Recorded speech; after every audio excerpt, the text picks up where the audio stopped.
All right, this is Franciscan C, so hopefully that's the room that you intend to be in.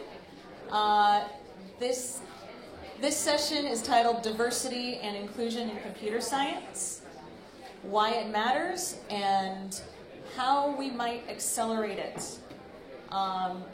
We have a couple of esteemed facilitators who are going to help us. We're going to engage actually in an interactive, collaborative dialogue for this session. It's going to be pretty exciting, and they can tell you a bit more about how we're going to do that. First, I'll introduce you to our two facilitators. We have Kimberly Bryant and David Delmar, and I will give you a little bit of background on them. Before launching Resilient Coders, David led a team of exceptional designers and developers at PayPal's Boston office, building first-to-market advertising concepts for major brands like Starbucks and Pepsi. David favors one particular language seldom used in the programming world these days, his native Spanish. He's very excited to be here with this other group of great people who all believe in bringing code literacy to marginalized communities. Our other facilitator, Kimberly, she has a background in electrical engineering in the biotech industry. In 2011, she founded Black Girls Code after her daughter expressed interest in learning programming. And Kimberly went out and found that none of the available courses were really well suited for her daughter in part because there were virtually no other black girls in any of these classes. So she started Black Girls Code. It offers after-school and summer computer programming courses for school-age girls. It has 7 chapters in cities throughout the U.S. and 1 in South Africa so far. And their goal is to teach 1 million black girls to code by 2040.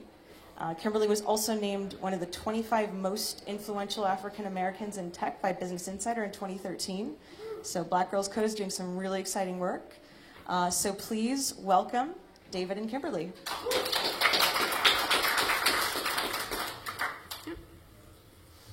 Yeah, sure. Cool. We were thinking that what we're going to do is something that's a little bit different from the rest of what we're doing today. We're just going to talk a little bit about what inclusion and diversity and equity mean to us in our respective programs for like a minute, and then split up into groups and just think in those 2 different groups around 3 main questions, which are what does diversity and equity mean to you? What would success mean to you? And then how do we get there? So brief conversation about our particular contexts, maybe our sort of semi-approach to that, and then we'll split up into groups and just kind of help you guys think through that for yourselves. Sound good? Yeah. Cool.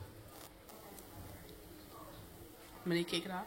Why don't you kick it off? Sure. So for myself, my organization is Black Girls Code. We're a nonprofit organization which was founded here in the Bay Area. We teach girls ages 7 to 17 about computer programming and technology, really with the view of giving them an overview and insight of the opportunities to get engaged as creators in the field and not just consumers. Our focus is particularly on girls of color, so those are girls from African American, Native American, Latin American communities that have traditionally been the ones least represented in the tech industry. So when we looked at the numbers, the reason we have that particular focus, we found that there's been a tremendous decrease in women overall that have received bachelor's degrees in computer science since about the mid-'80s, which was the time that I actually, unfortunately, went to college, and the number has declined really by half of what the peak was for women. But so it's only 14 to 18%, but depending on which poll you're looking at. But when you look at those numbers and even deeper intersectionally for women of color, is tiny. So 3% African American, maybe 1 to 2% Latinas that are getting these bachelor's degrees in computer science. So really seeing these groups being most impacted by being left out of the conversation, or particularly around CS and technology. So that's why our focus is there. We do see this as a larger issue, though, for the entire ecosystem, and meaning that we really believe strongly in CS for all and getting all students access to these tools, but we want to be sure that in that conversation, there's an added focus on women and there's an added focus on children of color, both girls and boys. So for us, our target market is the girls of color because we see that it's important to look at intersectionality in this conversation. So not just solely focusing on through the gender lens and not just solely focusing on the racial or ethnicity lens, because they're added conflicts and obstacles when you put those two together. And so we're trying to tease that out and really identify that as the problem we're trying to solve for the communities that we reach. So I think when we look at this issue of inclusion, diversity, and equity, for us, the E is very important in this work that we're doing. Because it's not just enough about creating diverse environments. It's not just enough to create environments that are inclusive. We want to make sure that when we are creating these opportunities that they're created on a level playing field, so that the opportunities that girls in, I always say, I like to use East Oakland, are the same as the opportunities for girls in Mountain View, San Jose, etc. And I think that added element of adding the E to the conversation allows us to be very intentional about the types of tools, the type of interventions we do, the type of things that we demand from our legislators in driving this conversation, because there's a lack of equity as we look at our students and the access to these tools in the schools. And so I'll pass it over to David. I'm really glad that I think this is like a really fortuitous sort of dynamic, because we take a very different approach with a sort of different population. We don't treat computer science as an academic pursuit. We're very much not in schools. We work predominantly with high-risk youth who are a little bit older. They're from one program in particular that we do is for young people between the ages of 17 and 26 who are of a higher risk profile than most. We work with a lot of, almost entirely actually, young men because they have been through the correctional system, or they are considered to be highly at risk of going through the correctional system. So we source those young people from our biggest partners are the Boston Police Department, the mayor's office in Boston. Then we take them through this program, again, not as an academic pursuit, but as a trade. We really treat it as a vocation. We're very specific. We don't do computer science, which, as we know in this room, is a very, very broad term. We focus on web development. We focus on web development because we are, more than education, a workforce development company. Then we run a web development company called Resilient Lab that employs those guys to build sites for clients. So that heavily influences our approach, our dynamic, and how we sort of, our approach to equity as well. Our equity is also not, it's not about race or necessarily, not even socioeconomic necessarily, because it's corrections focused. I have yet to see a single student who goes through our system without coming from sort of a low-income background. Thus is Boston, maybe. But that's our approach. We like to say that we're basically a web development company that sources its talent from the Boston Police Department. We also take a slightly different approach in that, and going back to our being explicitly not academic, we do that because these are young people, mostly young men, who do not believe in school. So our young people are in communities where they look around them and they think, why would I bother? What has traditional education ever done for my parents, for my neighbor's parents? I could invest 12 years of my life, and at the end of it, I might not even have a job, right? So why bother? Conversely, I can run this baggie across the street and make $200 right now. Why would I write a paper on the War of 1812 when I can be solving the problems most immediately, inhibiting my professional and personal growth? So that's kind of the avenue that we take. And conversations like this one, I think, serve to remind us of how massive this problem is and how many different angles there are to take on it. So I think with that as sort of a jumping off point, it's probably a good moment to ask you guys, again, what does diversity and equity inclusion mean to you? What does success look like? I would actually advocate that we make success something that's actually very tangible, and not just say, hey, everybody, all marginalized groups are suddenly going to learn how to code and they're going to be the next. You know what I mean? Let's keep it to something that we can actually do. Can I say there's nothing worse than like a conversation like this that ends with no point, right? No like outcome, nothing to pull from it. So let's avoid that. Let's see if we can make success something that you can actually take back to your communities, to your offices, to your cities. And then, how do we get there? And again, I would say tangible. Let's not say that like suddenly all schools are going to start teaching computer science. Well, how do we get there? Any ideas for how to split people up? I was counting. I was thinking maybe, since we have a pretty large group, maybe in groups of like 5 or 6. And that should give everyone a chance to share within the groups. Or do you want to do bigger ones? No, I think groups of 5 or 6. Yeah. Cool. No, we're going to let you guys figure that out by yourself. Okay, I think we're ready to hear back from you all and share out with the team and the groups, all the groups. Anyone want to kick it off? Your thoughts? Does anybody want to throw out there what diversity, equity, and inclusion mean to them? This guy over here really wants to go. Go for it, Wayne. Sure. Mic. Get the mic.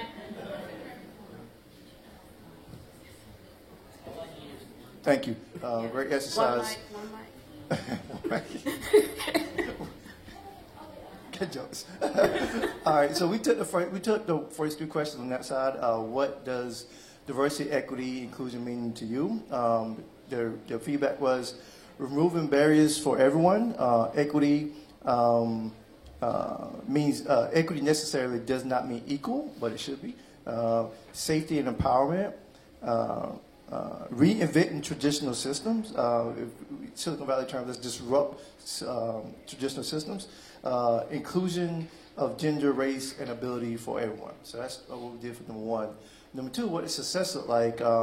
We kind of touched on it with number 1 when it turns on like what it meant for us. Is like those terms is like what success looked like if it was equity for everyone, inclusion for everyone. But we did have comments around kids. Everyone has equal access to everything, and everyone's educated on the biases, especially around women and young girls. That comments and words, that messages said to them. So everyone need to be educated on the biases and the stereotypes, because those messages implement stereotype threats. For the last one, how do we get there?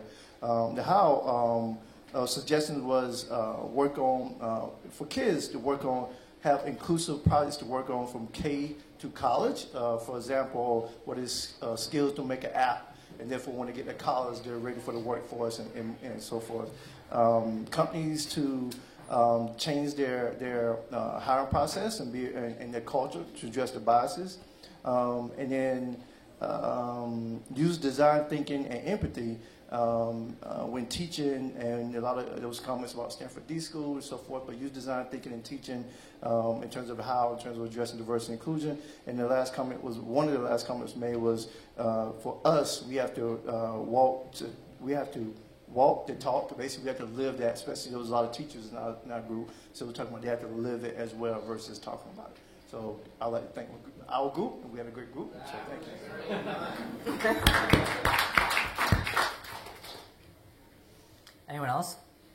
I would challenge, since since there are some very broad bases that have been covered, I would challenge the next speakers to take it like one level of granularity further. All right, so we're going to tag team our answers to this smart group here. So I'm just going to do the first one. So for us, we felt that equity is who has the keys to the room. Inclusion is who is welcome in that room. And diversity is who is in the room. I like That's awesome. And then we kind of skipped over why it matters because we all feel like we kind of know why it matters. But I like what Steve said, and he said that we have to, in order to, how do we accelerate it? He said that we need to start earlier. We need to start in elementary school with getting kids to learn how to code. It's too late if we start in middle school. Some social pressures come into play, especially for girls as well as for boys. And Steve also mentioned that it needs to be rigorous and relevant. And we were all talking how it has to be relevant to their worlds and to leverage what they are experts in their own communities and in their own personal lives. Use that to leverage off. They are the experts in their knowledge of their communities, and use that for the journeys they go on in coding.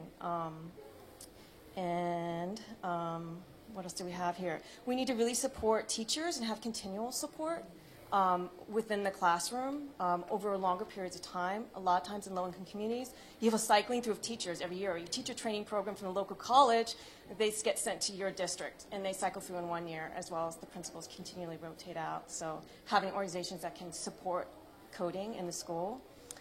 And really leverage them as peers, youth as peers, and their creativity and their expertise. And we can't let corporations off the hook, that they need to be part of the conversation and part of how we accelerate access. And I also thought there was a really good point that you had, and I'm sorry, your name again? Michael was saying that we need to also make sure that we bring corporations into the conversation so that there's a wider, so we can train the kids as well as we can, but if they don't fit the corporate culture, they're not hired. So how do we engage corporations in that conversation of, hey, maybe look at the student portfolio. Maybe look at these other metrics instead of saying, oh, they just didn't fit our corporate culture. So I think That's a really big point. We had each of those points was a huge point worthy of its own lengthy discussion over a beer or six. Relevance is huge in education. Why does this affect my life at all? Keeping corporations on the hook, that's awesome. And this question of sort of cultural fit is a huge one. I know that one of our guys, when he was going into his first full-time job, he was very nervous. And I was like, what are you nervous about? You have the technical skills, like you're ready to go. And he said to me, I know that I'm going to be the token black guy in my company. And I was like, you might be, yeah. That has implications at that higher level, but it also has like upward mobility within the corporation, right? Yeah. Like we were having this conversation with Greg Cuba at the New York Times last week around this idea that unless the leadership is diverse, the rest of the folks, whether it's a gender situation or an ethnic situation or a diverse background situation, whatever it is, socioeconomic, regardless, those folks are not going to have upward mobility because you want your friends around you, right? Right. That monoculture at the top is going to pervade throughout the entire thing. Right. Even if you get hired, you're stuck at that bottom end of the totem pole, lateral shifting, if you press the moment rise, that can no longer be the response. Yep. Cultural fit is And it's really interesting that you should bring that up, especially with the sort of the monoculture. I love that word, /hate it. Yeah. But I once read something somewhere. I'm awesome at referencing things. I once read something somewhere that a lot of the problem is that for upward mobility to happen, someone at the top has to have a personal mentorship relationship with that person, and that mentorship is less likely to happen across racial boundaries. And it almost never happens across gender boundaries because the male CEO of a company is probably not going to ask a female out to grab a drink the same way that he would ask a male colleague. And then, It finds its way in a very specific way. You cannot understand someone else's solution to a problem unless you understand their perspective to come to that solution from your own kind of perspective. oh man, so much to tackle over here. No, that's awesome. Okay, can I add something to that comment? Yeah. So there was an article that came out yesterday in the Harvard Business Review about hiring pools. And if there is one woman or minority in a hiring pool of, say, 10 or 5, statistically there's a 0 chance that they will be hired because their aloneness amplifies their otherness, and people are programmed to want to affirm the status quo. So if the people doing the hiring are the status quo and the pool is the status quo, they want to affirm the status quo. Adding that number, making that number 2, dramatically changes that. So we're kind of stuck in this place where we don't have enough people in the pool to get to that number 2 in those hiring decisions. And so one thing we can do from NC WIT is get our corporations to say, we were not looking at a pool of candidates unless there are 2, as just a baseline thing. But it was really great. It came out from Leeds Business School yesterday. Really great research, and it's in a Harvard Business Review.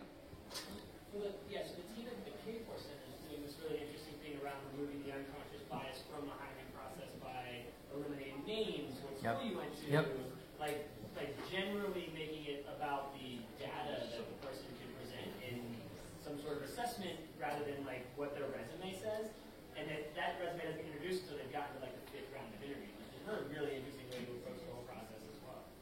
Yeah, there's been a push. I know that there's a push to ask corporations to do exactly that, to remove the names from resumes until they go past a certain point. There's an app called Blendor by Stephanie Lampkin that does some of that same type of focus in terms of her experience as a woman of color, a technologist, and then created this application that actually focus on removing that bias from the application process as well.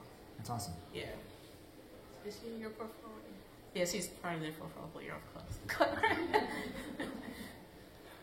I think we're up. Yeah. I'm going to hand this to you in a second, FYI.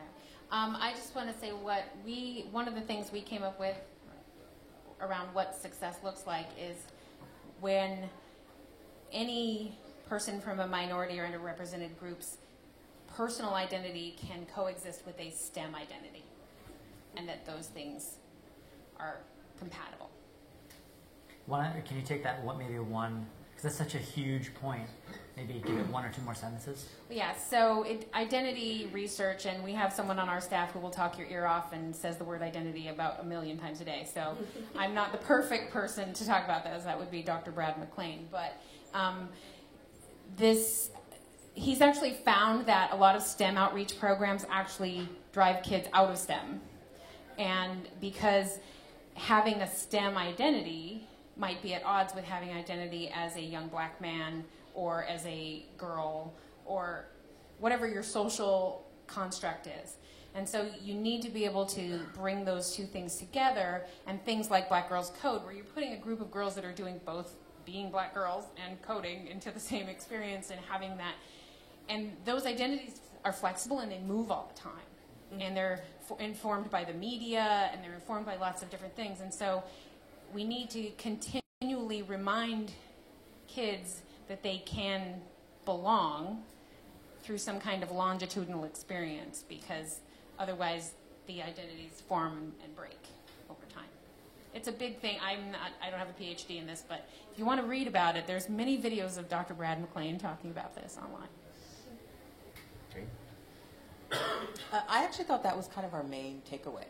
We talked about a number of different things, but I really like this idea of thinking about this kind of alignment between your lived experience and then your kind of professional experience. And in some ways, I think we also talked about reflection bias, which I just thought was such a great way to sort of pinpoint the fact that people often, when they're recruiting, they're looking for the person who looks looks exactly the way that they do.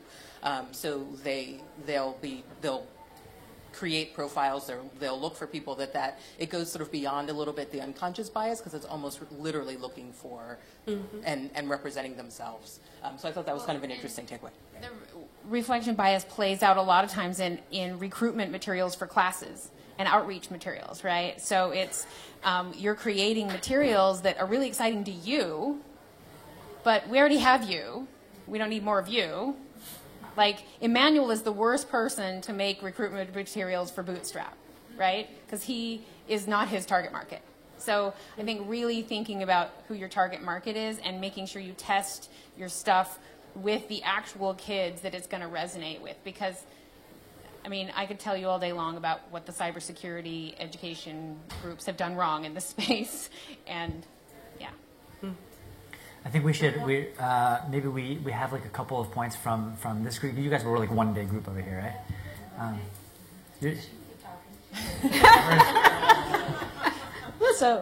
So what we focused on a lot was what does success look like for each of us, and because there is no, I mean, other than the really, really broad, big answer, there's no one answer that's going to make everyone happy. And so we just really discussed what each of us wanted to see. So from having Congress people understand what an app is, to having academics look like the students that they're teaching who will hopefully also be diverse, to walking into a conference such as this one and feeling like whoever you are, you belong in something like that, regardless of whether it's upper level management or technical people or whoever, and just feeling like you should be there just like everyone else is. Cool. Well, guys, thank you so much. Are we out of time? I don't want to tell folks to stop this fantastic conversation, but I do want to be respectful of our next group of our next panelists. So, if you want to, well, I'll leave you with this. I think as I was talking to Ryan from Code Now before, we were just like, yeah, we've been in this space for a while, and we're always having this conversation. And we seem to always revisit this conversation like time and time again. So I would say to kind of use this space as an opportunity to address the why not.